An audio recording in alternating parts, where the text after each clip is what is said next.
How to get rid of fruit flies in plants. 9 expert tips.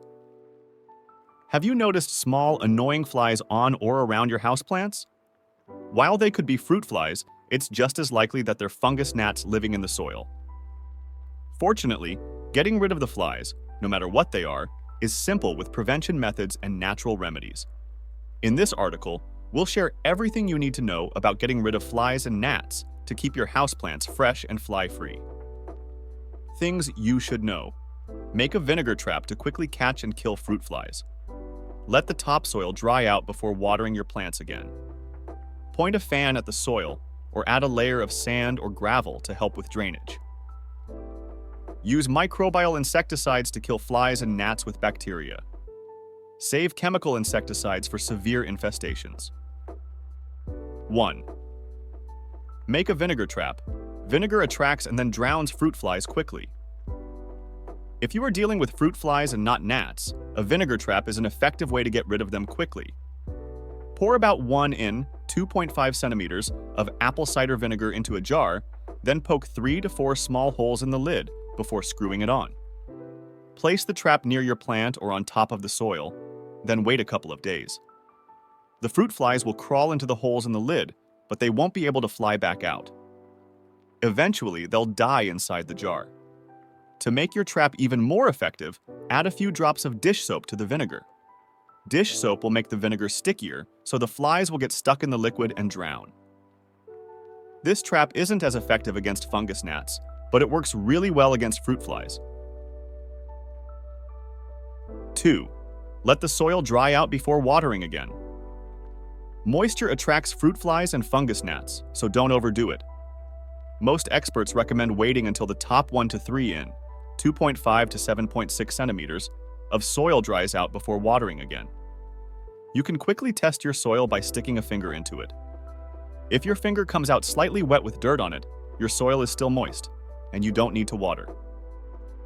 If your finger comes out mostly clean and dry, then it's time to water your plant.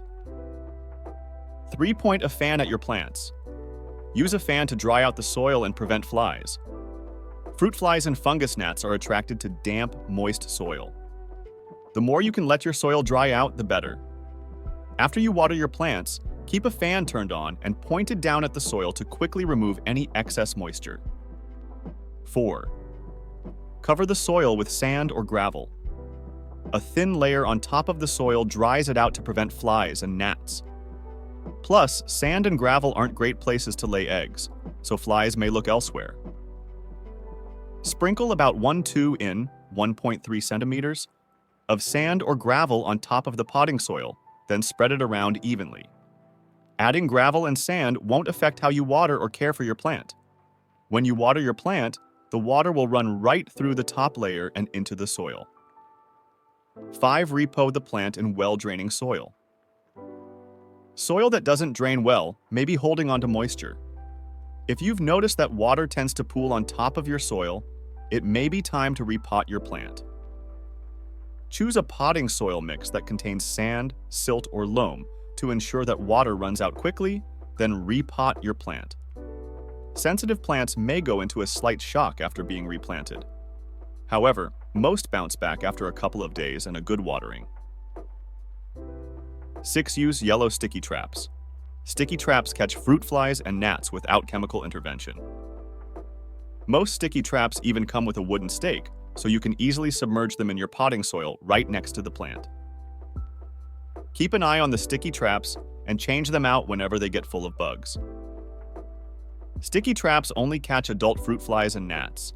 They won't be able to get the larvae or eggs inside of the soil. However, they're very effective at stopping the spread of fruit flies in your home.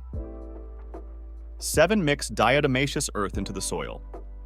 Diatomaceous earth dries out the soil and may kill fungus gnats. While more research is needed to know if this method works well, experts note that it won't harm your plants to try. Sprinkle 1 to 2 in 2.5 to 5.1 centimeters of diatomaceous earth onto the soil, then work it into your potting soil with your hands. Diatomaceous earth is harmful for insects, but it won't hurt your plants or any other animals in your home. 8. Try a microbial insecticide. Target the larvae in the soil with a microbial insecticide.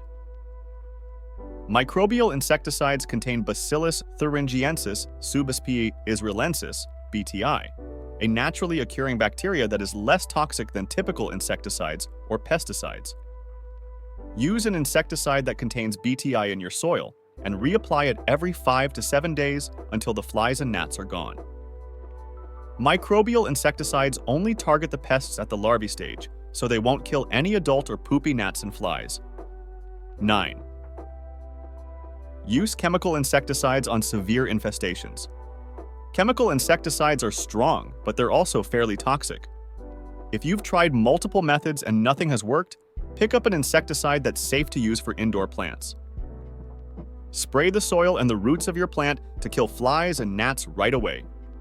Always follow the instructions on the bottle and keep children and pets away from the area. Chemical treatments are most effective when paired with other prevention methods. If you choose to use chemical insecticides, make sure you're still letting your soil dry out and using well-draining potting soil to avoid fruit flies and fungus gnats altogether. So this is the end of the video. I hope you enjoyed it. Thanks for watching.